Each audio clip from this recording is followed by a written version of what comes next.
పరమ పవిత్రం మార్గశీర్షం. మార్గశిరం అంటే మార్గాలలో శ్రేష్టమైనది అని అర్థం.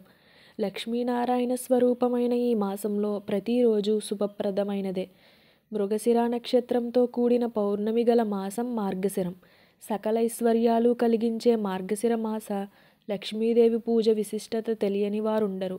ఈ మాసంలో చేసే ఏ పూజైనా, దానమైనా, హోమమైనా, అభిషేకమైనా, ఎటువంటి దైవకార్యమైనా దానిని స్వయంగా తానే స్వీకరిస్తానని తెలియజేశాడు శ్రీ మహావిష్ణువు. ఈ మాసంలో విష్ణు సహస్రనామ పఠనం, భగవద్గీత పారాయణం అనంతకోటి పుణ్య ఫలితాలను అందిస్తుంది. ఈ మాసమంతా శ్రీ మహావిష్ణువును తులసి దళాలతో పూజించడం పుణ్యప్రదం. ధనుర్మాసంలో అంటే నెల పట్టాక చామంతి పూలతో శివుణ్ణి, విష్ణువును పూజిస్తారు.